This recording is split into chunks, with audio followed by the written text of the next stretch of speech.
What's going on, guys? Matt Weik here with Jimmy Mentis for another episode of Fit Business, sponsored by, we have a new sponsor now, Jimmy. Myolabs. There we go. We got Myolabs, home of the PV7 pre-workout. So thank you for that. We're taking their money. But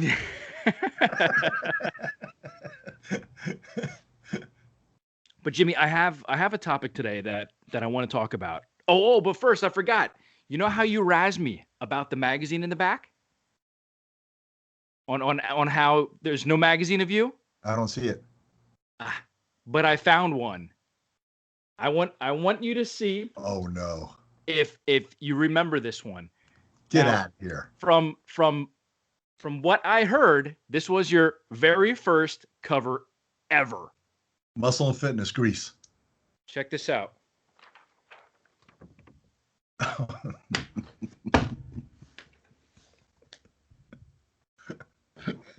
You know what? Jimmy Mentis, IFBB Pro Bodybuilder. You kept this from me. You didn't even say this. You didn't even say you were going to do this. You didn't even approve it. I like it. So I had to call the photographer though and get, approval that I could do that without getting sued. Did you get the sign off? Yeah. He said you're good to go. I love it. You're right. It was my first cover. I had no arms and I had no legs. Okay. No hair at that point either. Yeah, I know. So I expect it to be in the back next episode. Yeah, you know what? I'm gonna blow it up like an 8x6, and it's just gonna be the background. Yeah, that's it. I want it next to Obi. Where is Obi? Obi's all over the place. See, why is Obi all over the place, man? Because I did all his interviews for every single magazine. He only gets one cover up there. Where is it? I can't see. Oh no. Is that Obi in the back to your left shoulder over? It says fit. We got Obi there. We've got Obi there. We got Obi there and there. Jesus. Obi there. We need to get him on the show. We need to get him on the show. He would do it. He would really do it. I know he would. If you threaten him, you're going to take all his covers down. No, truth. I like Obi. He's a good guy. Truth be told, Obi has been great over the years. Sure. Every single I shouldn't say every, almost all of his interviews, he said, "I won't work with any of your writers. You have to allow Matt Weik to do the interview for me." Awesome. That's awesome. So literally, I kind of hung out with him with all his little cover shoots. So he's got a lot. But it's been good. Oh, he's everywhere. Yeah, it's insane. All right, so now that we got your cover out of the way, let's talk about the actual topic of today. So I came up with this idea. Obviously, with 2020, we saw gyms getting hammered, and they're not the only business. I don't want to single them out, but this is Fit Business, so we're going to talk shop. So let's look at the commercial gyms and the home gyms. Obviously, last year with so many gyms being closed, nobody can go. COVID just literally hammered them. Everyone flooded the internet. And if there's one business that I wish I was in last year, it would have been fitness equipment. Right. I mean, the sales exploded.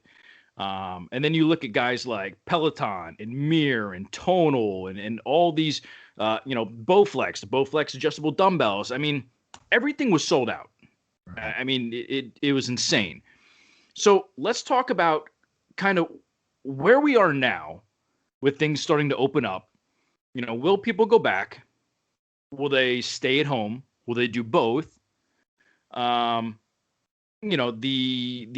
emotional side of the two, is there a better training protocol, one versus the other? Which technically, I guess it depends on how much you have at home. But let's kick that off. So, Jimmy, obviously, you started out kind of where I am right now. A whole bunch of equipment just for yourself. Yep. You love it. You turn the music on. If your friends come over, cool. If not, no big deal. You're in your little sanctuary. And then you transitioned. I want you to say that you leveled up, because you went from like It was Yeah. totally by accident, totally unexpected. No, you had this plan. I know how No, you are. no, I didn't. No, But you literally went from nothing to, I will I'm just tell going to you start exactly, and franchising and gyms. I'll try to be very, very, very brief about it. I had a hammer dual leg press, a Life Fitness crossover, dumbbells, and a hammer one-legged curl in my bedroom, in one of the bedrooms in the house. And I called it the mini pit. I actually called it the pit because there was no mini to compare it. Okay. But for some reason, I started finding these old pieces of equipment. And the first one I wanted to get was the tricep push down, the one that I finally got 2 years later, Yeah. 120 grand later of buying equipment. Okay. So then I kept finding things and I kept putting them in the garage, and then they kind of blurred into the living room because that you had the big house, I could fit it in there. So one day I walked out of one of the bays of BeautyFit, and across the other bay, I'm sure you've seen the videos, they're all connected right next to each other. And I saw one of the guys. He looked at me and he's like, "Hey man, I'm closing shop." And he was there for a good 10, 11 years. And I said, "Really, what's wrong?" He goes, "Yeah, I can't do it, but I'm personally liable for the lease." And I'm like, "What are you paying?" And he told me, and we have almost the same exact, square footage. He didn't have as many offices, so it was more warehouse, right? Gotcha. So I looked at him and I said, "Well, let me call the landlord. Let me see what I can do." So I called him up and I said, "Would you transfer the lease over?" He goes, "Yeah." I said, "I'll take it as is." He goes, "Come and get the keys." And that was it. Like it was meant to be, because I had about 14 pieces at the house. And I was saying to myself, I want to build my own gym just for me. I want to build that gym that I of all the pieces that I trained on, not all the pieces that are cool, right? All the pieces that worked for me, because if you go into the pit now, I can't pick what exercise I'm going to do first or second, or what machine I'm going to use. I just land on the machine for that exercise or that body part, and I go. There's nothing I can say, I don't want to do this today. And that was it. And I wasn't planning on opening this thing. It was just 2,500 square foot. Tam and I were just going to train. It was going to be my little man cave or our little gym. And then a couple of my friends said, "Hey man, can I come and work out?" One of my best friends, Johnny Gomez, and I said, "Sure, man, come on in." And then he posted on social media, and he's a chatterbox, and everybody's like, "Johnny, where are you training?" He goes, "Oh, it's my brother Jimmy's, and this and this and this," and everybody's like, "Hey man, can I come and train? Can I come and train?" And Tammy sat me down. She goes, "Listen, this is a place, the way you made it, this is a place where a lot of guys like you will definitely appreciate it. Share it, you know?" And that's what I did. I didn't, Yeah. I don't treat it as a business.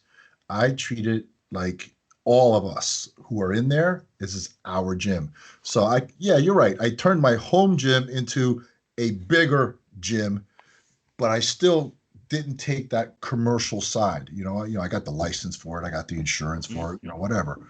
But I didn't do that.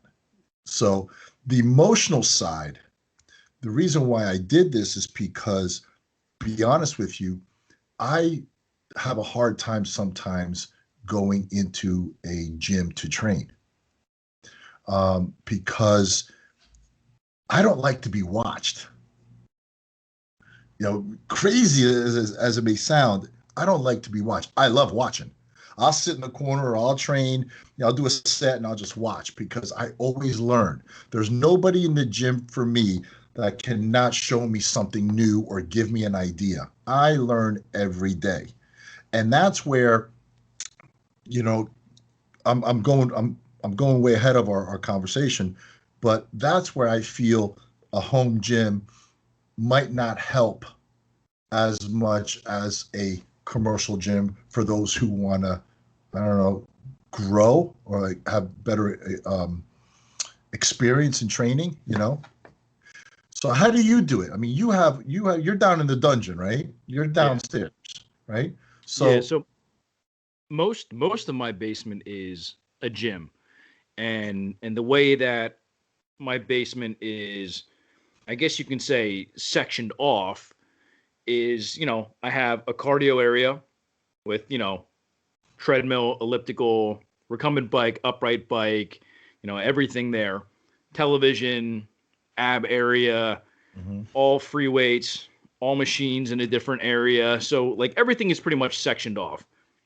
And for me, those who don't know my background, I come from the gym realm of the industry. I started in the gyms, made it into the supplement industry when I started working with Metrex. Did the strength and conditioning stuff, strength coach, sports nutritionist, work with the colleges, work with the pros. Got out of all of that to start my own business. Um, but for me, when I was in the gym training people as an actual trainer, mhm. I was always, hey Matt, can you help me with this? Hey Matt, I have a question about that, like mid set. Right. And that's like the golden rule. Like don't ask people stupid questions in the middle of their set.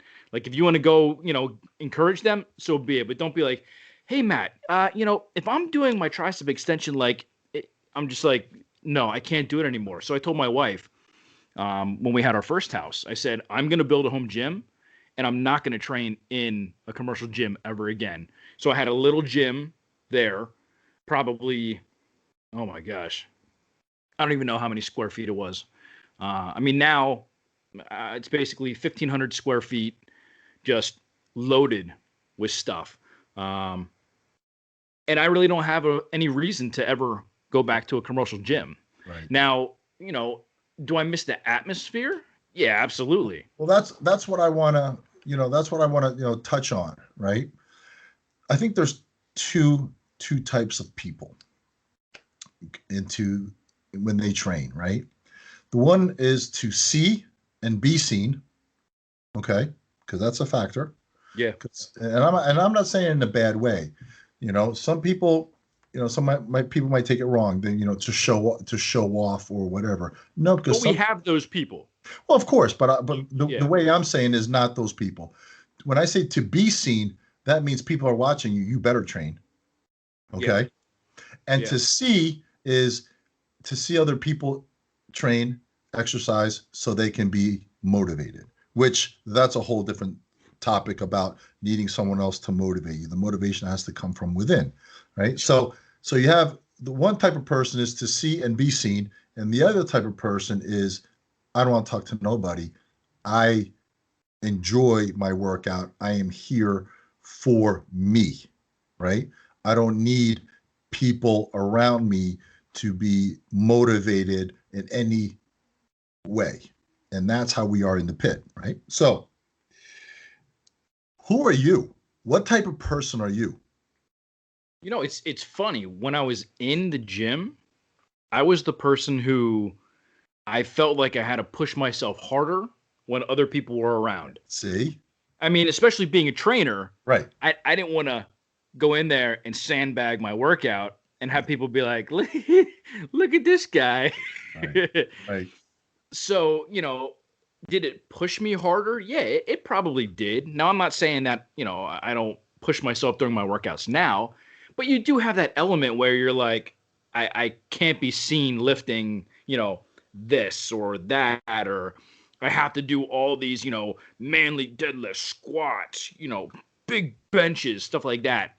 And now I focus more on me. You Right. know, I look in the mirror, I focus on, my weak points, what I need to work on. And for me now, it's really me versus me. Right. And this, and I don't want to get too sidetracked. I'm really into trying different ingredients now. Not supplements, just the ingredients. Yeah. Yeah. If I take this and I take that at these dosages, what happens? Right. Now, I'm not getting to like a Boston Lloyd, realm, but we're talking pre-workout supplements, caffeine, Sure. vasodilators, stuff like that. Nothing, crazy or illegal. Um, but I like that. I do my baseline measurements before I work out. and then I do my post. You basically you're in your own little world. You've I created am. your own little world, and you're good with that. It's a science now. Right. But What's going to get me to the next level? the thing is that you still can do that with a commercial gym. Oh Okay. yeah. My question is to you and to everybody out there who's listening, if you had your own personal gym, well, let's say this. If that commercial gym was closed and the owner gave you the key to train in it for a month alone, or 2 months, or a year, because it gets old, right? Would you still be training in there by yourself? That's what I want to hear. And if whoever's listening to this, if they want to comment below, if you had access to your commercial gym, the gym that you're training at, not what gym you would like to train at, the gym that you're training at right now, if you had access to it for a whole year to train by yourself, to play any music you want, but you were by yourself, would you do it? And let me tell you, there's a big difference in saying, yeah, I would, to actually going and doing it over every night and every night and every night. I got 4 black walls and 2 speakers and old school machines, and I've been going in there for a year and a half.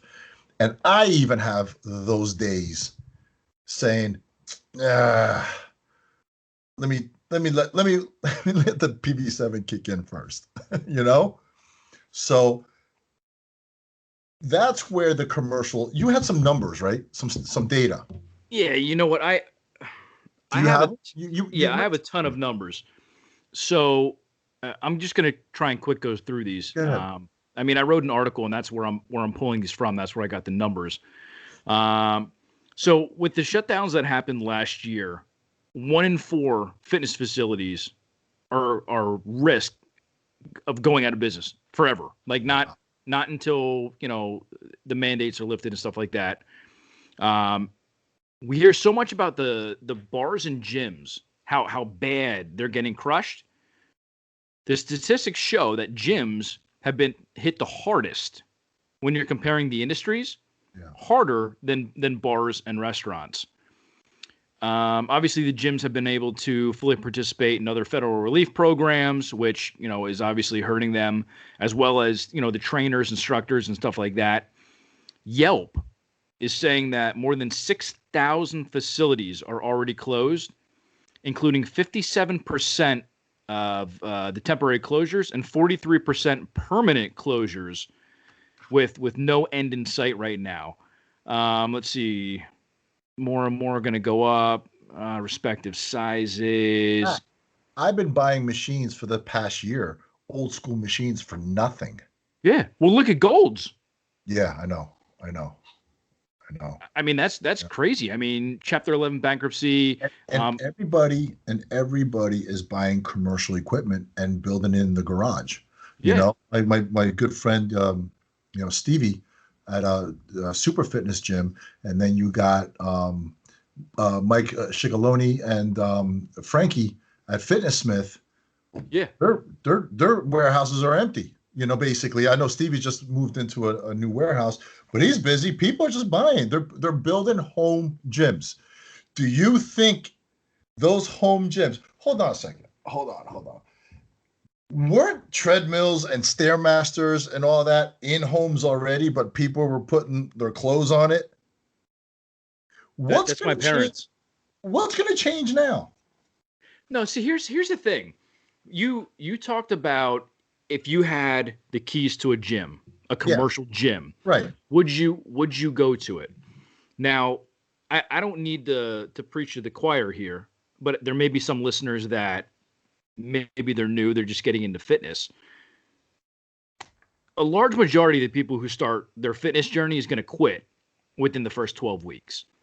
Now, of those who continue, they have to find some type of intrinsic reason to go train. I mean, I can't tell you, Jimmy, you need to go train. Maybe you'll do it once, maybe you'll do it twice after I tell you, but that third time you're going to be like, go pound sand, Matt. Like I don't like doing this. If you're not motivated to yourself, within yourself, no one's going to motivate you. It's not happening. But the thing with would you go train in a commercial gym by yourself? Yeah. I look at that as people are going to make an excuse not to drive to the gym. To me, that's one of the biggest factors is everyone wants to blame time. I don't have time. I don't have time. I don't have time. Right. So, that windshield time that they're getting to and from the gym, they get stuck in traffic. I mean, they could be wasting 30, 60 minutes out of their day in traffic. If you're super busy, you're not going to the gym. You're going to find every reason not to. Why aren't they going to the gym? Because it's not a priority. Okay, That's hold on a second. So the thing is, were they going to the gym before that? And all of a sudden now they're not going? See, remember, I don't know if you saw the video I posted about this thing that I've been doing for a decade now in my head. I don't say I have to anymore in life. I say I get to, right?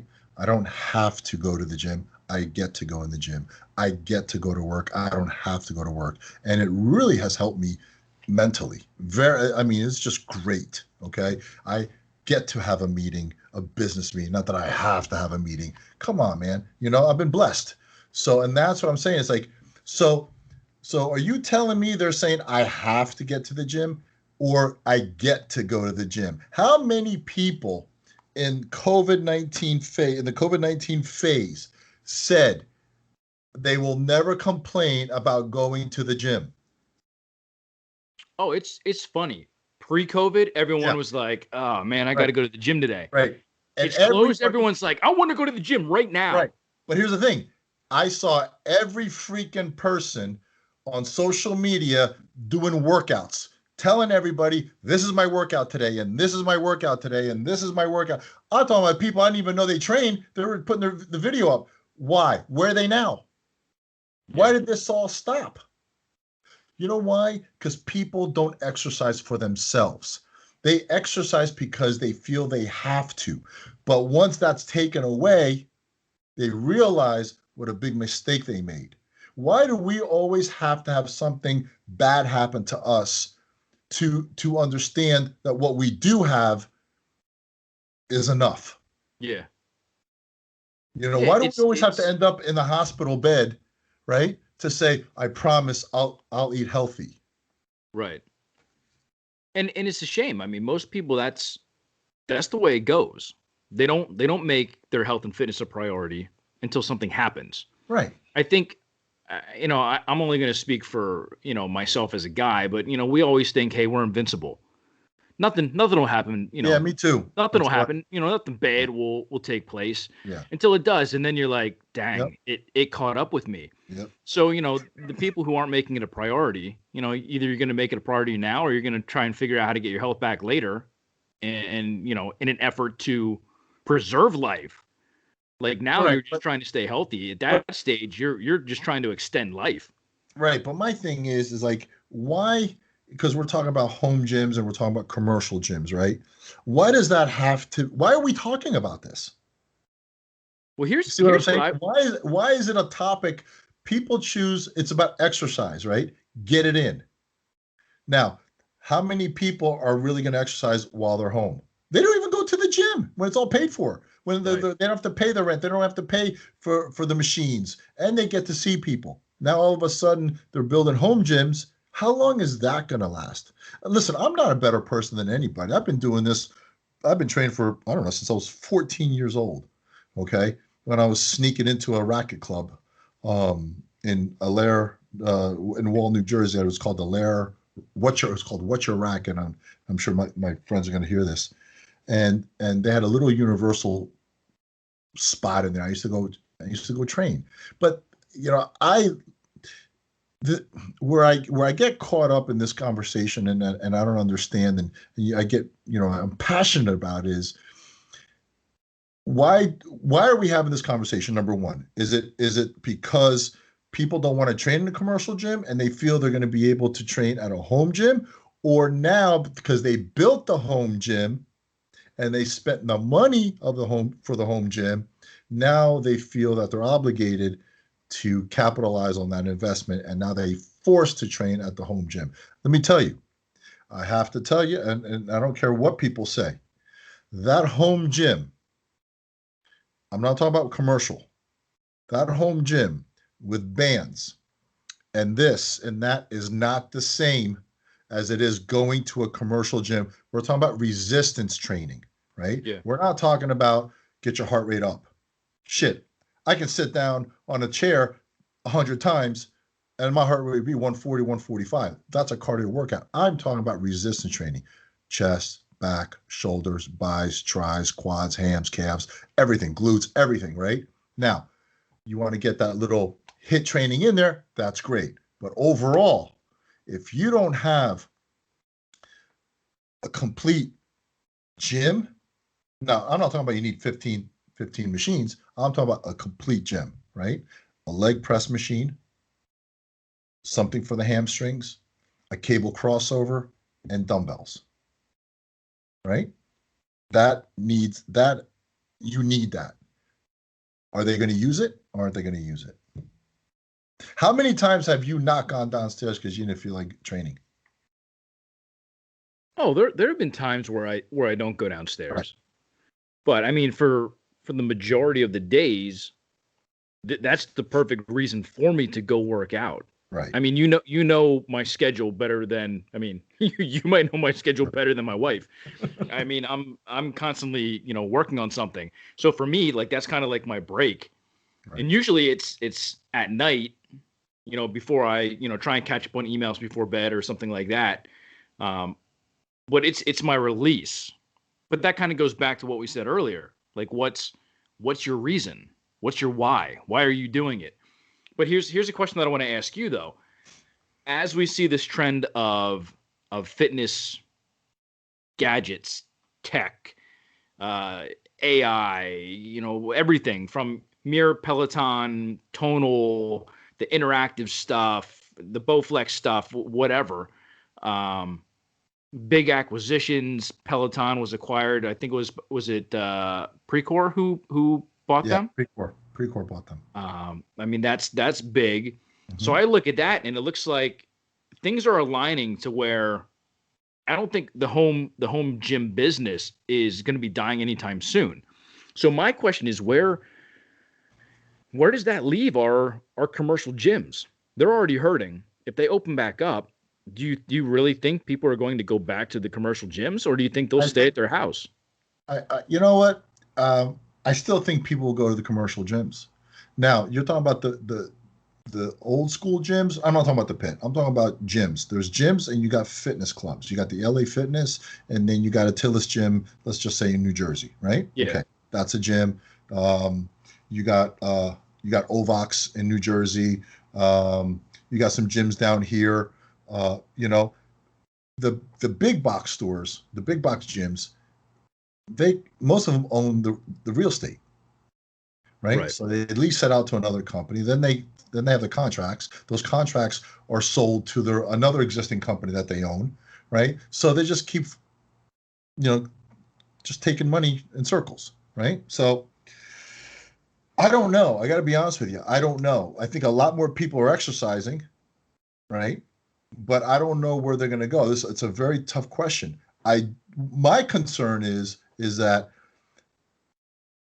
people want to exercise, and I feel a lot less people are exercising. More want to exercise, but less are really exercising. Right. And that's where I see all these simple solutions like that. What's that thing? That mirror? What's that called? Yeah, the mirror. Yeah. I think it's I think I said this before. I think it's an amazing idea. Right. But what does that do? It secludes me from the world.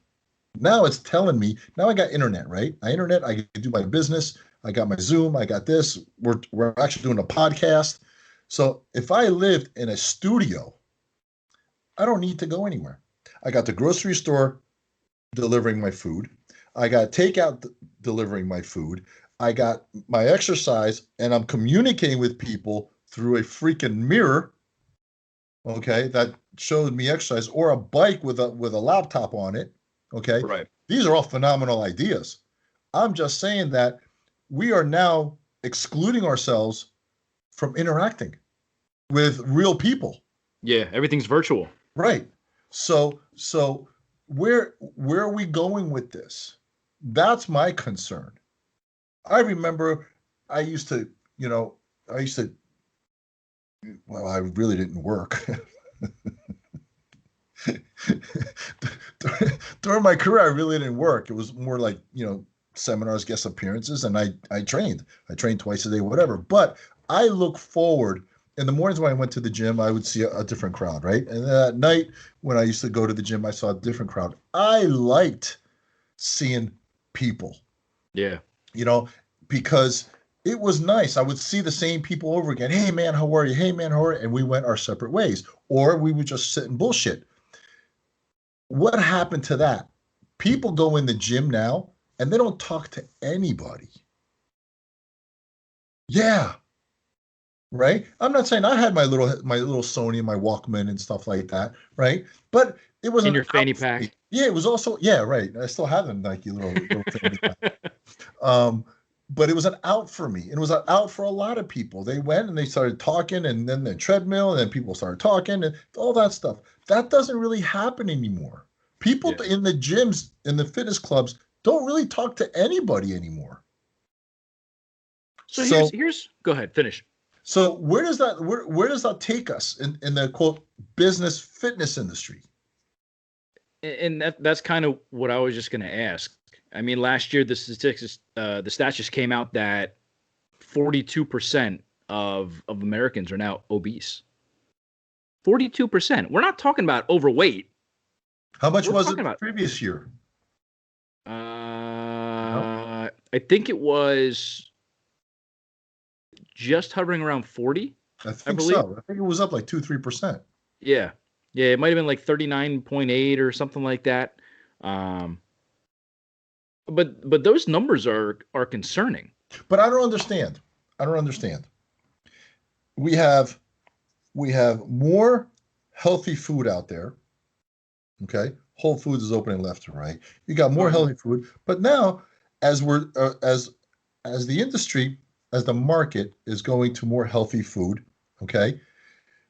Right on the other side, we got hamburger shops, candy shops, cupcake shops, like where is it us against them? Is it them against us? And who's us and who's them?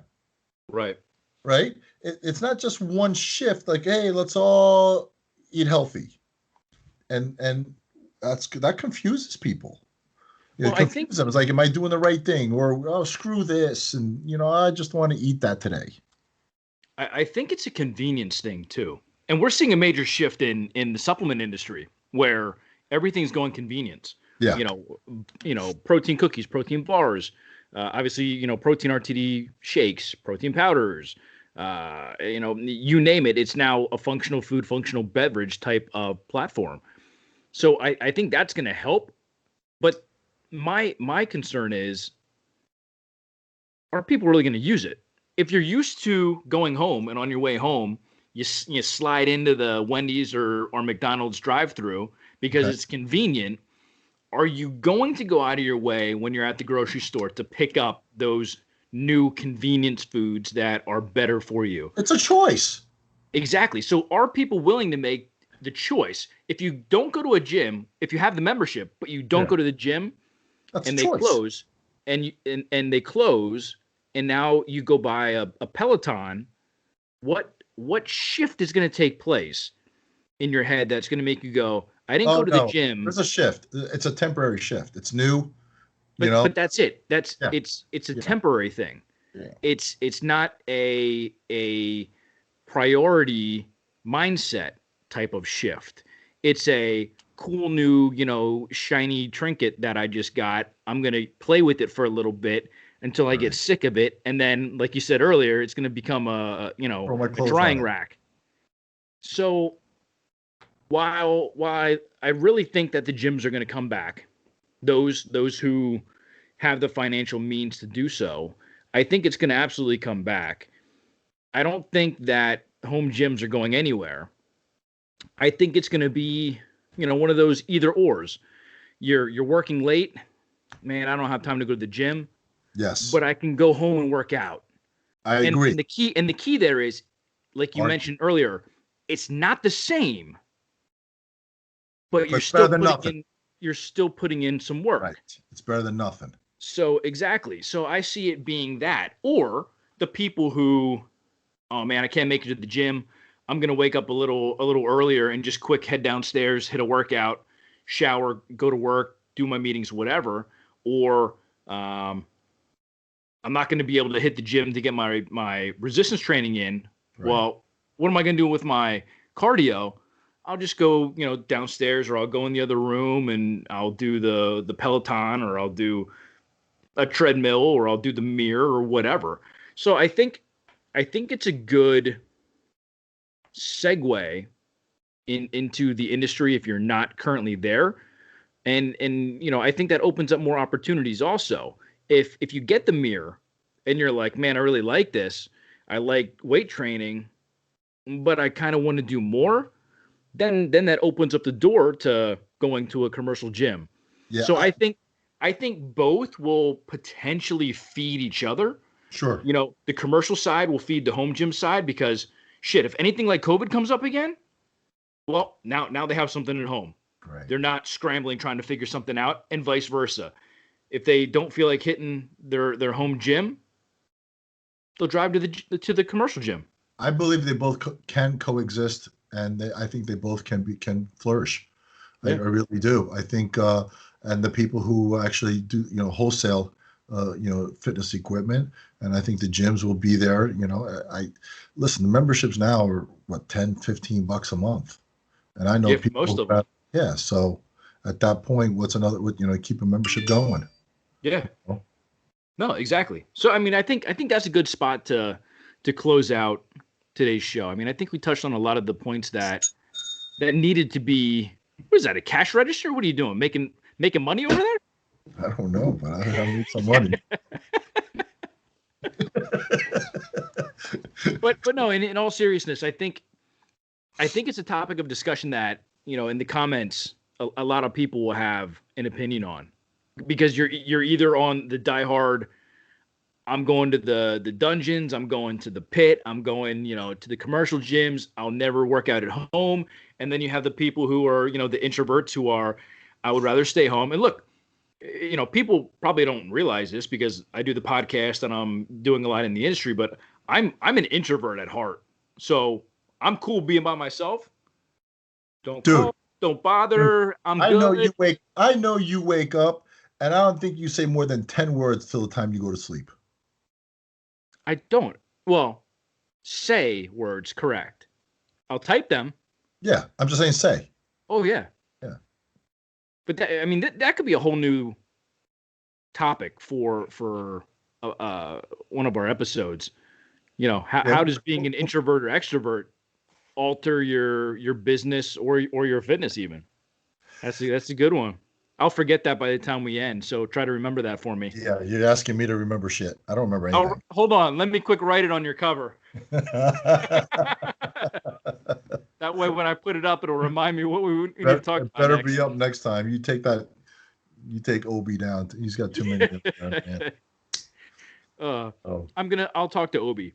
Yeah, bring him on. Let's bring him on. Yeah, but in all seriousness, guys, let us know down in the comments. Are you, team home gym? Are you team commercial gym? Can they coexist? Can they never cross over? Do you own something like a Peloton or a tonal or a mirror, or, heck, shout out the gym that you go to. Yeah. Let them see that, you appreciate what they're doing and coming back and opening up and giving you a space to have your own little sanctuary, so to speak. But guys, with that being said, we kind of drug this on, but I think we talked about some really good. What were we shooting topics. For 20 minutes? Yeah, we doubled that, but yeah. If you hit a double instead of a single, I guess that's better. So yeah, we go. But guys, hey, we appreciate you guys checking in. I think this is going to be a really hot topic that a lot of people are going to enjoy. So I encourage you to check out the Facebook page, the Fit Business Facebook page, or hit us up in the comments on YouTube. But let us know, what do you guys think? So I think they can coexist. You think they can I do. coexist? I agree with you. So, guys, with that being said, let us know down in the comments what you think. Until the next episode, hope to see you guys there. Peace.